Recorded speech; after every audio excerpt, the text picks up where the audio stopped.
Boards don't hit back. Hey everybody, welcome back again to the Bronze Tiger Show, brand new YouTube channel where we talk about DC Comics, all things DC rather, and martial arts movie cinema. So, I'm just going to dive right back in here. We're doing another segment, of course, called Boards Don't Hit Back. And with Boards Don't Hit Back, we are looking at another fight scene here, of course. This one done by Steven Seagal. Steven Seagal, man. Fight scene, of course, from Out for a Kill. This is the barbershop fight scene. And I watched this one. I've seen this one over the years, actually, and always thought it was kind of silly. But before we even dive into this, I think it's necessary for me to point out here that Steven Seagal isn't my favorite martial artist on the screen. He isn't even one of my favorites. Doesn't even make my top 10. Name my top 15, which I've put out there on the channel. You can see who my top 15 martial artists on the screen are. He doesn't even make my top 20. He's just not there. Okay, but I have reasons for that. Not to get too much into it, but a couple of reasons are because he goes through an entire film untouched. He acts like this complete badass all the way through. By the time he gets to the last guy who's supposed to be like the best, he takes him out just as easy as his henchmen.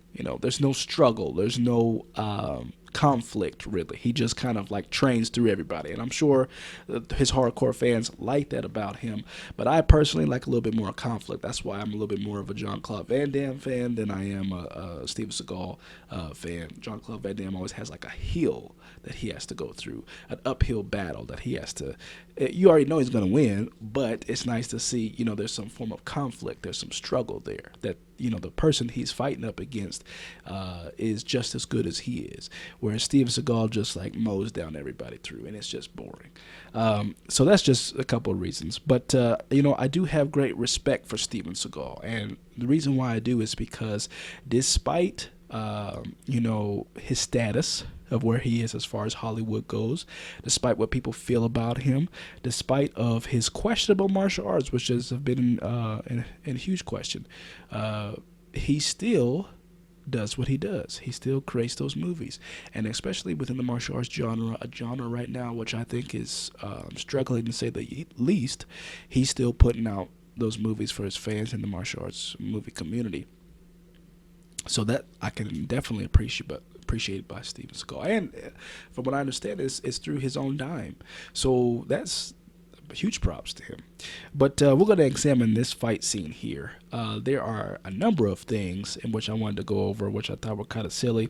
And hey, this is why we do this, right? This is why we do Boards Don't Hit Back. So, without further ado, let's get into this. Into the barbershop. By the way, the smallest barbershop I've ever seen in my life. Also, too, I think it's worth noting that most of the criticisms within this fight scene are not necessarily on Steven Seagal himself, rather on his opponent. His opponent receives, I think, the most criticism here, and that's what we're going to take a look at today. Boards Don't Hit Back. I just love Steven's hair. Like he would really be there at that barber shop.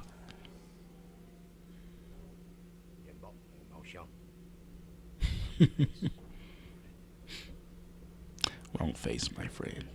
And then just leaves him with this guy.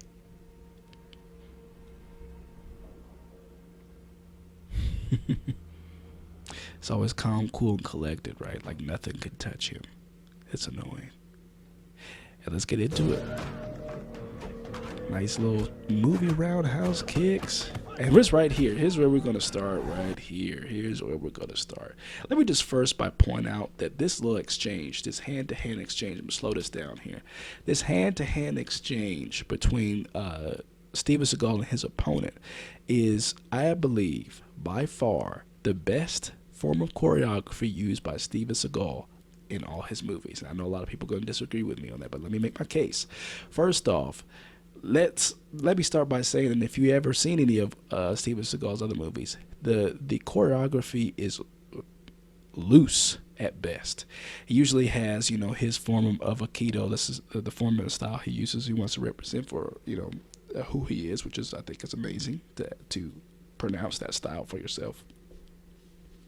But in most of the films, when he has any type of exchange between somebody else, it's so sloppy. It's like all over the place. Now, one can also say that that is more realistic, because in an actual fight out on the street, you're not going to be able to have it to lock up arms, lock up hands like that, and precisely know the movements of your opponent, every which way in reality. So in that case, that's awesome that, he has that kind of sloppier, form like that.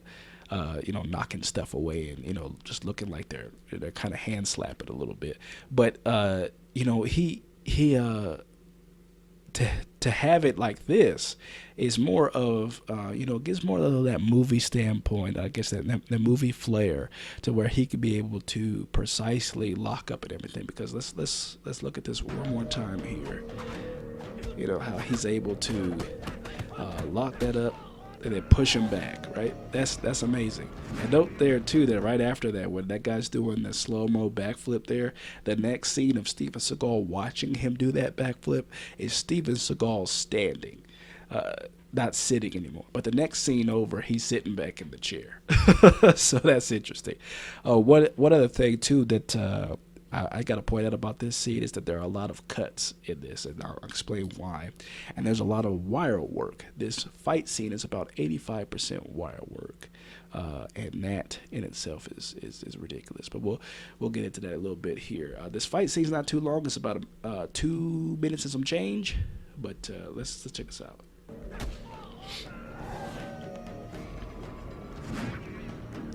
And that guy, of course, is completely in character. He kind of looks like he's on drugs rather than, a monkey.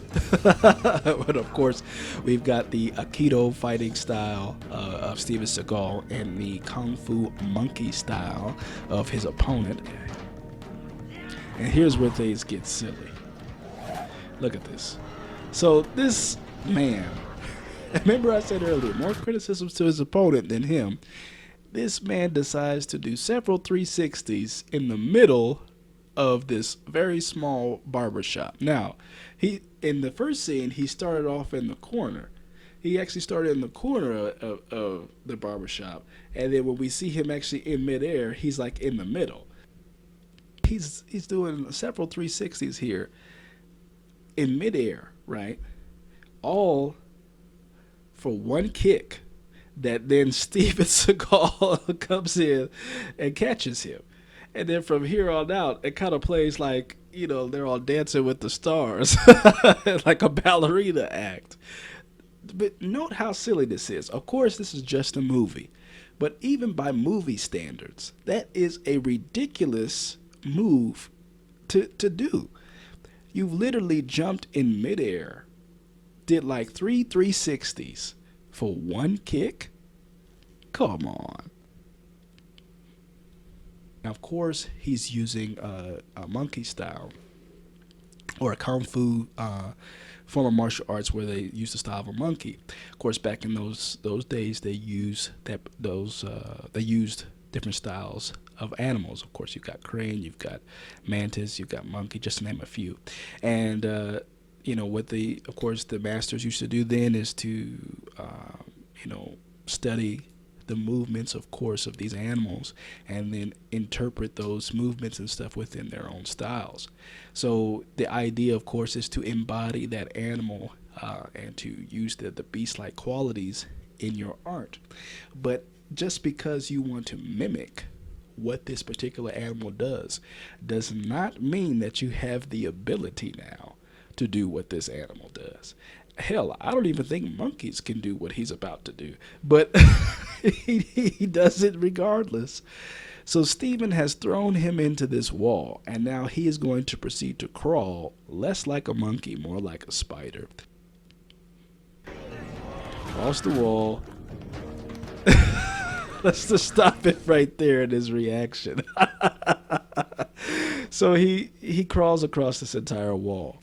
So next, what you're about to see, which I'm about to point out here, and I don't mean to keep stopping like this, but we're about to go away from the criticisms of this guy. He's got more coming up, and more so within Steven Seagal here. So let's go flying. Here we are.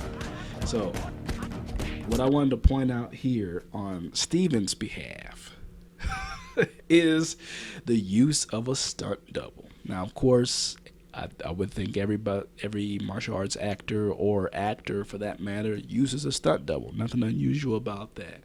Nothing wrong with that.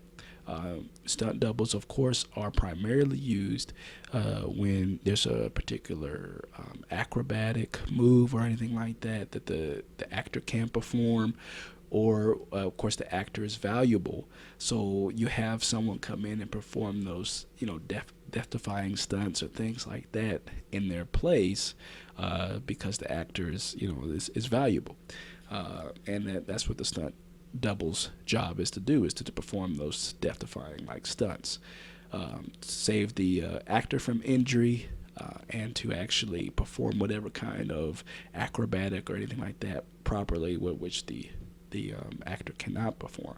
So there's nothing wrong with a stunt double. But here's the problem here. They are in a small barber shop. There is no reason, I repeat, no reason at all in which a stunt double could be used here. There is nothing that the stunt double that is used in this fight scene, there's nothing that this stunt double does that Steven Seagal cannot do himself. And let's slow it down here. The slow speed here. As you can see, the above shot, this is clearly not Steven. Clearly. And all that's happening here is just a hand-to-hand exchange. Steven couldn't do that. He just did fine sitting down. He did fine seated, doing this hand-to-hand choreography. But you're telling me he couldn't do that standing? So why is this a problem? So what this really suggests to me, I don't know about any of you, but what this suggests to me is that Steven is lazy. You couldn't stand up just to do this small little exchange and this one little shot above. Now, of course, when you're filming, you take several different shots and you're not sure which one you're necessarily going to use. But come on, this is and it's not like he didn't know.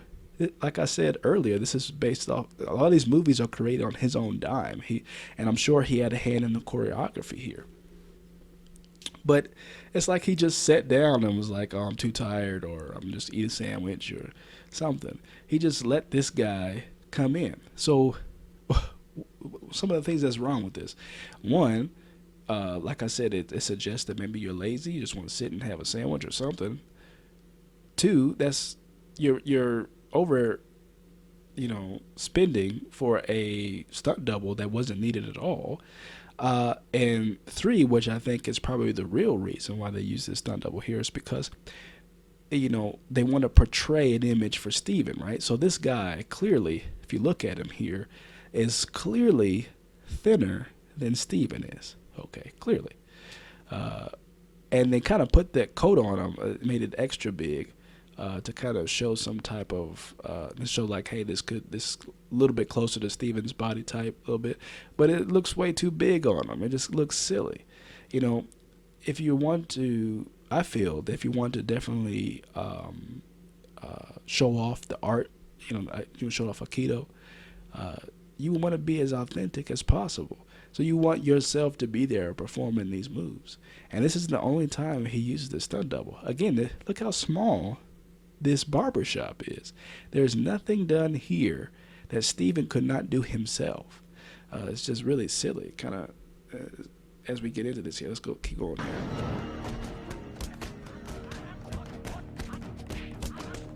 So, these kicks are not Steven. It's another form of stunt double. So if you claim to also know other forms of Kung Fu, you should be able to perform those kicks. And that is something that a stunt double is not necessary for. You should be able to do that. Should be able to do that.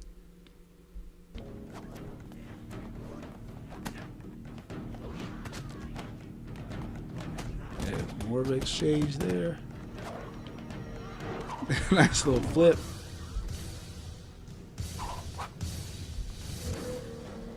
This guy's crackhead.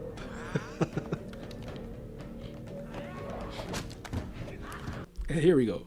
Smack across the head. Kick to the wall. See, here we go again. Most of this fight is this guy just flying from wall to wall, crawling across the way. It's just silly.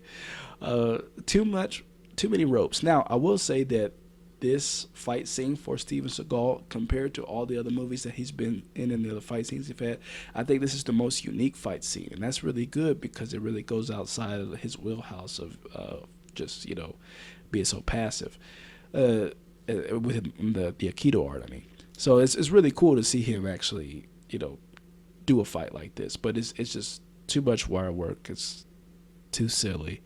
No one can actually do this. It's just silly. Here we go again, flips. Now this is, I'm gonna go back to this again, slow this down. This is not Steven. This is a stunt double. Clearly a stunt double. One of the biggest reasons, do you know that that's clearly a stunt double? Because that hair is so gelled.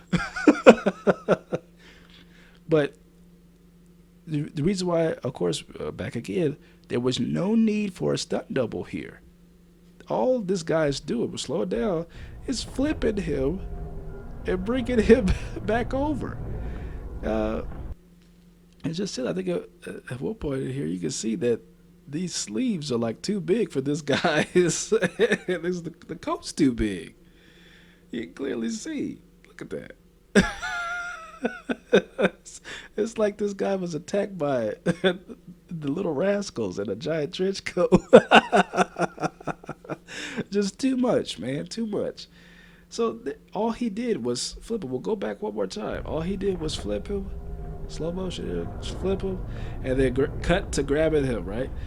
Steven could have done that himself. I mean, for crying out loud, the guy was held up by a harness. It's not that hard. There was no need to add a stunt double in this case. And again, it just points back to, hey, look, you're either lazy or what? Because there was no need for that.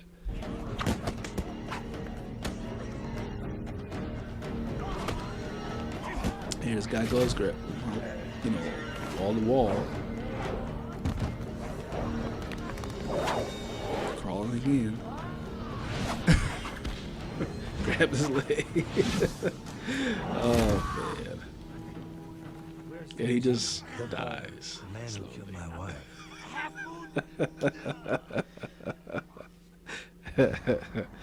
just a silly fight scene. Anyway, this is a lot shorter than the other fight scenes I've examined before, but it's just nice to look at. I watched this one and thought, like, oh, I gotta talk about this one. This has been another segment of Boards Don't Hit Back, and unfortunately, Steven Seagal, you are the focus of this segment, this fight scene. Tell me what you guys think. See you next time on the next video we examine on Boards Don't Hit Back.